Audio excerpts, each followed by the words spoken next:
आमचं एकच मत आहे, अख्खा देशातला शेतकरी ज्या वेळेस एका जागेवर येईल त्यावेळेसच शेतकऱ्यांना काहीतरी मिळेल. आणि आपल्या देशातल्या शेतकऱ्यांच्या यावरच्या राजकीय लोकांनी फार ठिकऱ्या ठिकऱ्या बनवून ठेवलेल्या आहे आणि तुम्हाला काहीच भेटणार नाही.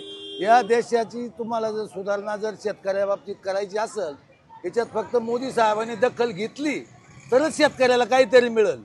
नाही तर जोपर्यंत देशाचे पंतप्रधान मोदी साहेब आहेत तोपर्यंत शेतकऱ्याला काहीच भेटणार नाही. भोपळा हे किती त्याच्या मागे हिंडले तर शेतकऱ्यांना काहीच मिळणार नाही बुवा, असं माझं स्वतःचं असं मत आहे बुवा. मोदी साहेबांनी ना खरं शेतकऱ्यांचा मोठा विचार करावा.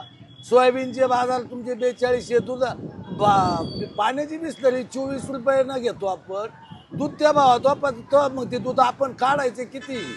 आणि त्या खाद्याचे 2000 का 1500 रुपये 50 किलोचे पोत्याची झाली, तर मग ते दूध वापायचं कसं, खाली शिल्लक राहतं काय. आता गंध आपल्या देश आपल्या राज्याचे महसूल मंत्री विखे पाटील त्यांनी सांगितलं होतं आता 1 महिन्याच्या आत तुम्हाला 40 रुपये बाजार करतो. निश्चित आश्वासन देते का, आताच काही नाही ना.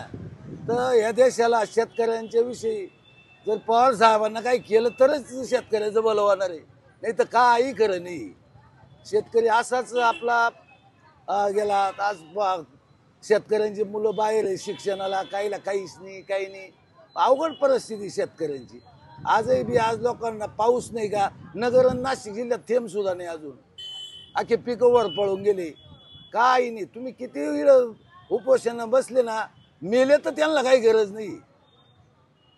केंद्रातल्या आता कालचा तुमचा अर्थसंकल्प झाला, काय दिलं बुवा या केंद्राने. महाराष्ट्रात 1 रुपया तरी आहे का तुम्हाला कुठं.